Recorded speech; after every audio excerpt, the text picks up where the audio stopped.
时分并非偶然的际遇，我们都来自世界的异域，站在那白羊时代的舞台，扮演着诸佛悲愿的印记。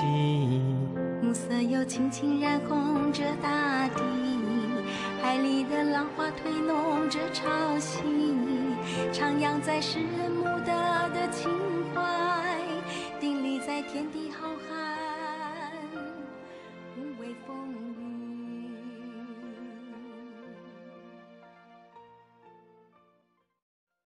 Kata-kata suci dari Maha Sesepuh Tsang.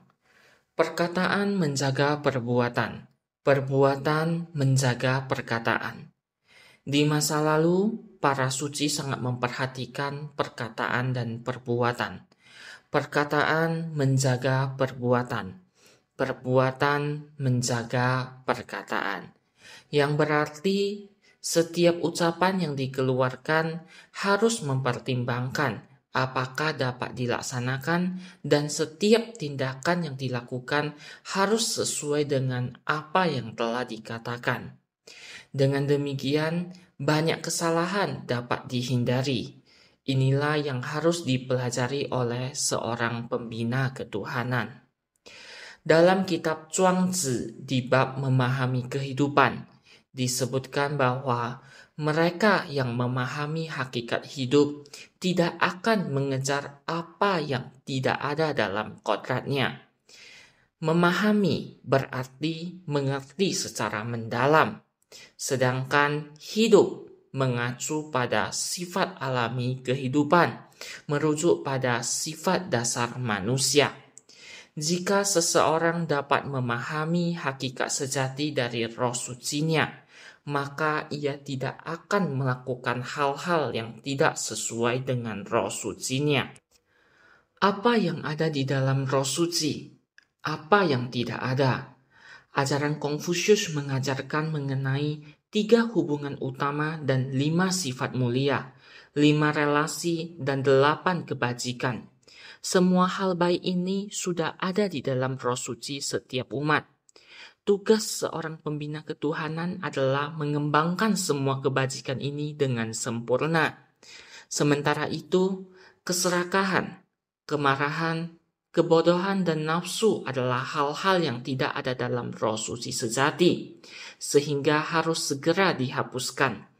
Karena adanya keserakahan dan hayalan manusia, maka terciptalah berbagai penderitaan.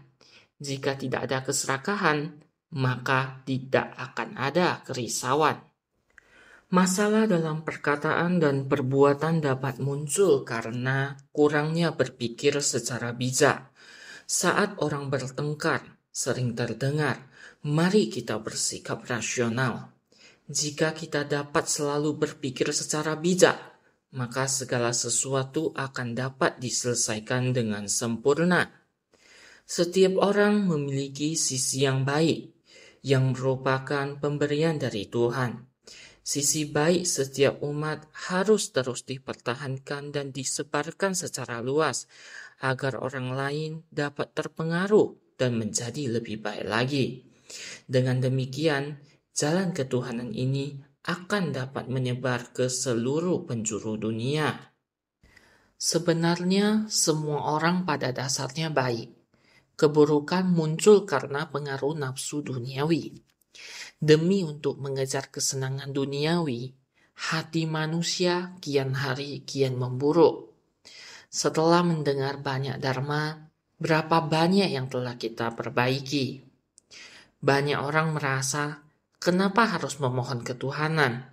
Bukankah memiliki hati yang baik saja sudah cukup? Orang yang tidak memohon ketuhanan, maka tidak akan tahu cara untuk kembali ke akarnya atau nirwana. Jalan ketuhanan ini adalah akar.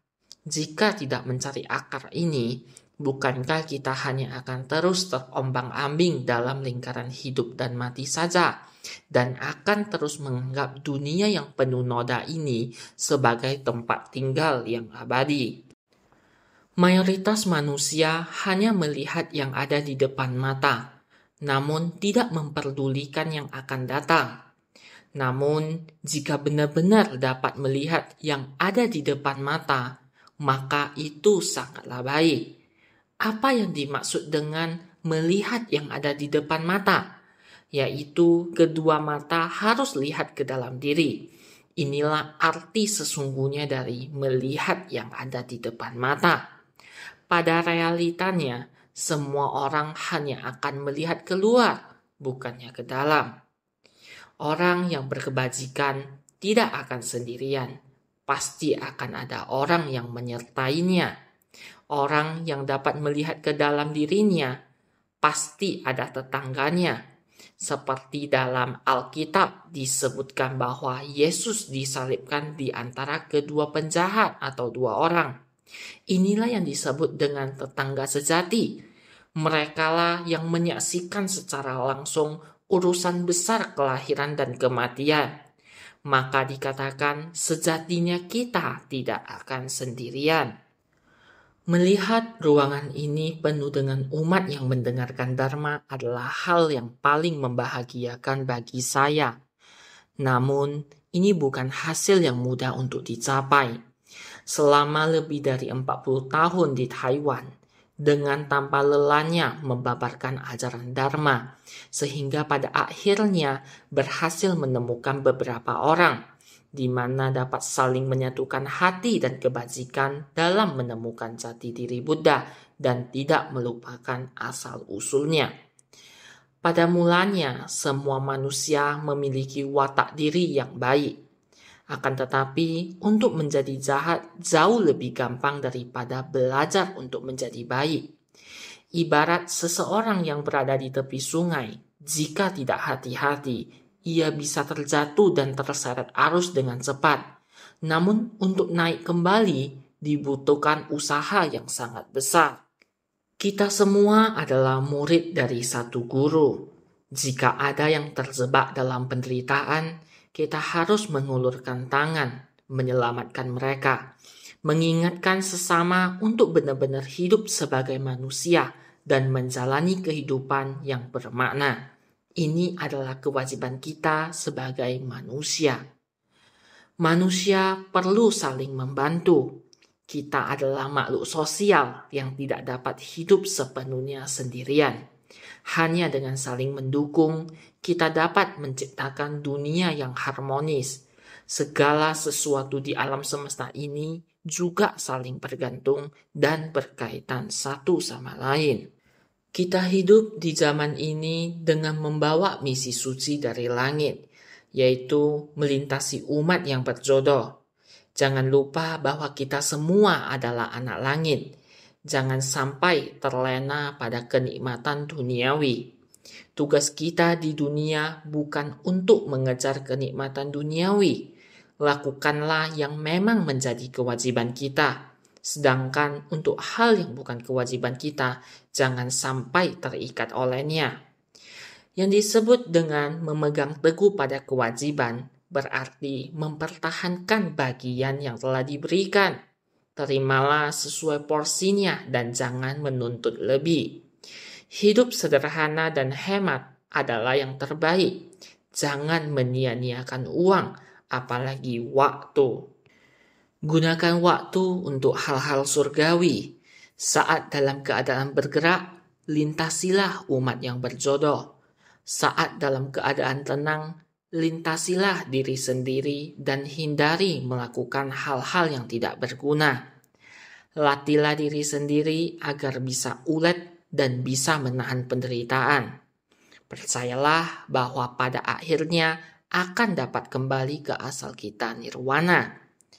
Hati Buddha yang ada di dalam diri harus senantiasa dijaga dengan baik. Seperti yang dikatakan oleh Confucius, di usia 70, aku dapat mengikuti kata hati tanpa melanggar aturan.